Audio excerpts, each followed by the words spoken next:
G'day, welcome to the channel. You've tuned into the Pedal Picassos. I'm Rod. I'm unapologetic about having one Boss pedal in my collection, and the Boss DS1. This was the first Boss pedal that I ever bought when I was a young chap, back in about 81, 82. This is the third one that I've had of these. I got chatting to a nice man who's got a huge collection of Boss pedals. In fact, Con has just sold one of his complete collections of Boss pedals, and this is going from the early traffic light series from 1977 right through to current editions. Special editions, limited editions, specific country only, you name it. Con has got it, probably owns several of them. He still has a lot in his collection, and I was lucky enough to have a chat with Con online last week. So let's have a listen. When did you first start collecting pedals, Con? In my 20s I started, and I was a bit of a Boss collector back then, and I had, this is sort of real early internet days, so there was only eBay really, there was no Facebook and things, and I did collect all of them that were available at that time. And then I lost them all. Right. I won't go into the whys and hows, but I lost them all. And then about 4 years ago now, a friend of mine in Melbourne had the box anniversary, the 40th anniversary set. Yep. Of the Fender pedals that Boss brought out. Yes. Yeah. And he had a couple of sets, and I said, you want to sell it? And he sort of said, oh, yeah, you interested? I said, yeah. So I bought them, and that started me off again. Okay, all right. So that was they had a deluxe reverb, and then there was the reverb standalone pedal, wasn't there? And then there was the tweed in that one as well, in that series? Yep. So there was basically three Fender. Yeah. Fender. Yeah. But if you talk about three, I've seen pictures of the traffic light series that you've had. Yep. So these are the first three pedals from 1977. So the OD1 and the Phaser, the PH1, and the Spectrum as well. Yeah. We've got the Spectrum there. One Spectrum. There we go. So is that a 1977 model? That one is no. That one's a bit. That's 78, I think, that one. Okay. Literally brand new. Yeah, wow. Like on it. So do you still have traffic light sets? Or you've just gotten rid of your huge collection now. Was that the complete Boss collection? Complete, yeah. Yeah, right up to, I think the last one was the RE2, the reverb pedal. Yes, yeah. Wow. So... Yeah, what was... How many pedals was that then, Con? I had 160. Bear in mind that there was not all compact pedals in there, and some of them were double ups, as in Boss released some like the DC3. I'll just grab it for you. So the DC3, they released that Space D version for Japan only, and they had an international release version called Digital Dimensions. So essentially it's exactly the same pedal, it just renamed for Japanese market only. Yeah, wow. And chorus pedals, fantastic. Yeah, the Dimension one were. You had the Boss SCC 700 from 1982. So this is the controller that you could put 7 pedals in, and you could store up to 32 different patch versions of that. I've never seen one before until your collection. Right, yeah, they're. I think the Edge still uses one live. Yeah, wow. That's great because he has roadies to carry them. They're about 20 odd kilos. They're quite a heavy, solid metal. When it was released, I think, from memory in today's money, it's worth the equivalent, for about $8,500. Yeah. So back in the 80s, that was a lot of money. Yeah, well, so 40 years ago, that was quite some computing power to have, 32 presets at your feet. Yeah. And it wasn't MIDI, it was actually plugged into a computer. Yeah. I don't know what sort of, probably an Amstrad or Amiga or something like that. Wow. Was computer programmable. Yeah. Ahead of its time. Yeah. And you mentioned that the Edge had one. I'm pretty sure that Dave Gilmour from Pink Floyd had one as well. Yes. Yeah. But they've got the right area, mate. Of course. And you had... did you have the complete set of Boss rack mount effects as well? Yep. I've still got the rack mount. The Pro series I no longer have. Right. Which studio half racks. Yes. Yeah. Yeah. Not as common as the other half racks. Right. Look, to be honest with you, I hear rare, like, a lot of Boss pedals are rare. I never call them rare. I call them more sought after than others. Yeah, okay. Out there. Like even your Spectrum, everyone sort of says rare. I think they made something like, don't quote me, but it was 2,000 or 8,000 of them. So, sought after, better word. Yeah. So you're holding up the OD1, that one in the box there. What vintage is that? That one's a 81, 1980. October 1981, that one come out. So the original 1977 had a silver screw. Yes. And what they call a skeleton switch inside. It was a clear plastic switch instead of the black. I get you. That one there is, I think it's the same year actually, that one. Right. That my original ones. Yeah, okay.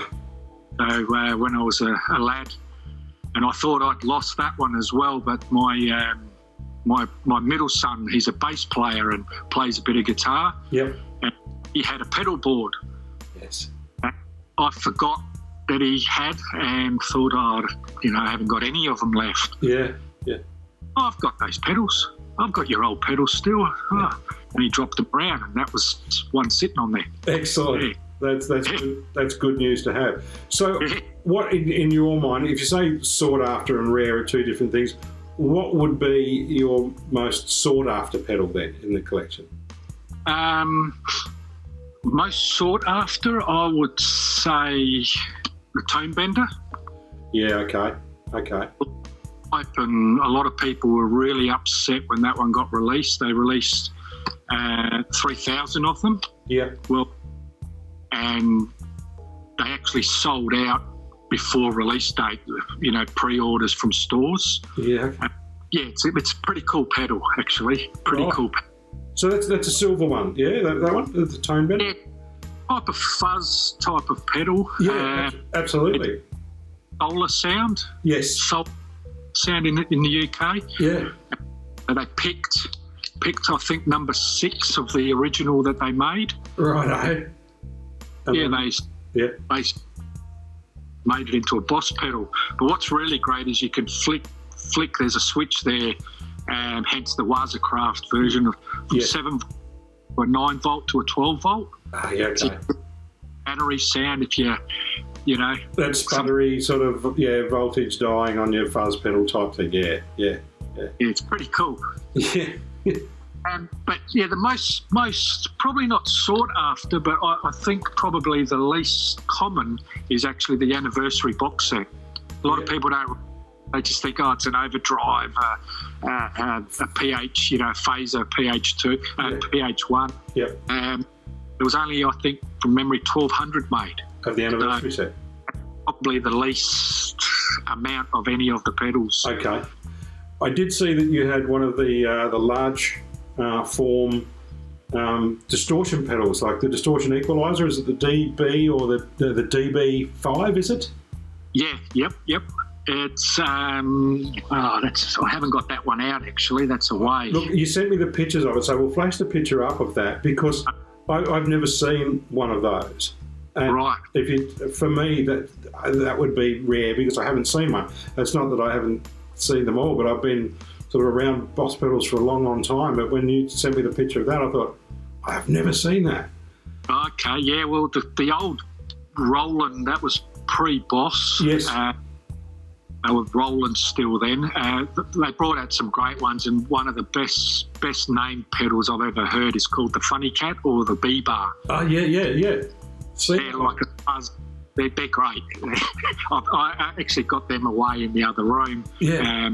I'll flick some photos of them if you want. I think we demoed one on the channel a couple of years ago, and we hadn't seen one before and I think it was the people from Past FX who sent it down to us because they had some unicorns and a few things. And hey, if you want some content, here's a couple of things, and they sent us a couple of things that we hadn't seen before, including that. So that was very cool. A real great one. There's the chorus one, obviously, the CE one, yes. Which is sort of pretty well known. But the delay, the DM1, yeah, that's a little bit noisy, but it's old technology, I guess. Yes, because those a capacitance array in there, and it was before Bucket Brigade chips were available, which became their compact version of that pedal. Yeah, so physically they couldn't actually build it into a small space until 81 or 82 when what was the first analog delay pedal? It was the AD1, wasn't it? Or you had the mine now. What's it called? We'll get there. Matt will be flashing pictures up and say this one, dickheads, or whatever. But there was two versions, and they re-released exactly the same, and they released 3 only because they could sell it cheaper because the chip price went down. Yeah, okay, right. Yeah. Exactly the same. It's a delay with a bit of it records. Okay. I think it's not. Yeah. Well, the moving on from Boss now, I mean, I was ultimately... Just speaking on delays, I've got something else interesting to show you. Oh, okay. Well, that one there's not a delay. That's actually a chorus. Yes. Yeah. It's quite a big unit. Yeah. It's not bad, actually. It's quite a good sounding chorus. It's actually digital. Yeah. Right. Yeah. Right. Really, for digital. But another one of my favourites is... Oh, of course. Yeah, it's beautiful. Basic. Yeah, which they did the pedal version of as well, which is quite good. Yeah, I know. Matt's just had his old version refurbed recently, and he got the new pedal version as well, pedal board version as well. Pretty. Yes. Yeah. Now, moving on from Boss, I'm a huge fan of that Yamaha series, and we were discussing before your wife kindly bought you the large board for your birthday last year. So I know we've got the picture of that, and we're going to flash that up there. But I remember seeing that in a store 40 years ago, a bit over 40 years ago, and there we go. There's 2 of the pedals that come from that version. Now I've got. And they're built like tanks, those pedals. Solid metal. Yeah. They can run off a battery on their own, but no power. Well, you need actually the board. I don't know if you can sort of see. Yeah, and I've got the SB40, the short version, which you could fit 4 in. Yes, yeah. And the whole thing is built like a tank. So you're talking about the SCC needing a roadie. I think that big Yamaha board of yours would need a roadie as well. Yeah, it's a little bit lighter, but not much. Right. Yeah, that's brilliant. I did notice also, outside of Boss and Yamaha now, you had 9 different tube screamers. Ibanez and Maxim. Yeah, big fan. Especially, I've got the fancy gold one. Yeah. Red one, which is a beautiful colour red. Reminds me of Boss XT2, the extortion pedal. Yeah, okay. Colour. Yep. Pedal. But yeah, I really like the Fortin modded. I saw you had a couple of Fortin pedals. Yeah. Yeah, bit of a Fortin fan. I've got all of the pedals that they've released. Got a bunch there, all different ones. Yeah. The gate pedal, the Zool Plus, I recommend that to everybody. Right. Yeah, it's fantastic. So is the Zool a heavy fuzz with a gate built in, or is it? No, it's just a pure gate, Okay. but so just so controllable. It's got a key in on the side, so you plug into there and it picks up from the guitar, whereas a lot of other noise suppressors and gates sort of run until there's a sound at the amp sort of section. Yeah, okay. This so it clamps down on the actual guitar signal, and you can run it in the front and through the loop at the same time. So the back end of the amp is gated as well, and then you've got here sort of fine tuning your hold and release. Yeah, okay, right. And there. Yeah. So if you're using a monster tone, like a heavy gain tone, and to quieten things down in your rig to make it super silent, yeah, very good. Yeah. That's good. Yeah. So you've got you mentioned some Fortin now, and you've got some Doomsday FX as well. Yeah, they've made two. I don't have them in the room with me. Well, send me the picture of those, and we'll flash those up. But you've got some early serial numbers of those, like serial number 11, I think, both of them. Yeah, both of them. So the gentleman that made them, it was during COVID. Yes. He brought out the heavy, or it was spelt weird, but it was basically a clone of the HM2. Yes. Yep.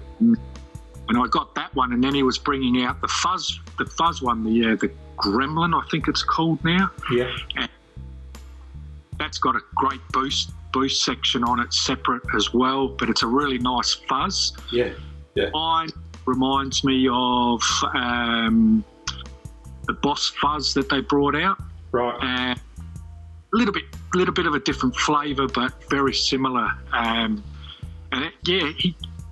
I don't think he's made any more. So he both, I said to him, if possible, my fanaticism again. Yeah.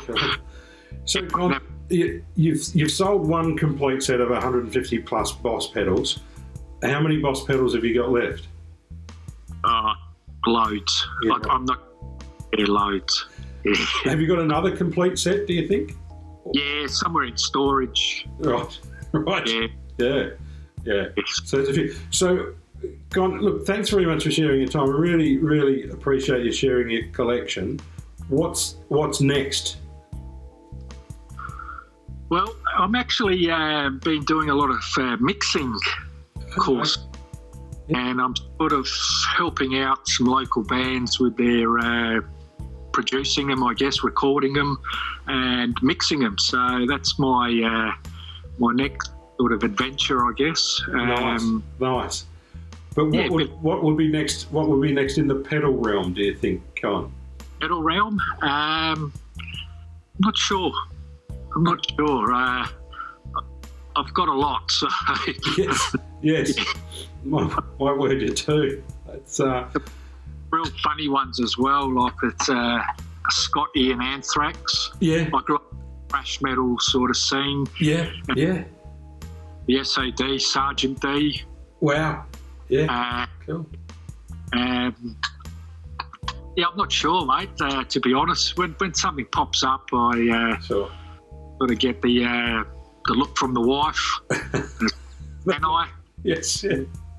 How many pedals do you need? How many pedals do you need, darling? And the answer's always going to be the same. Just one more. Yeah. What was your last pedal? What was the last pedal that you got? The last one that I got, I'm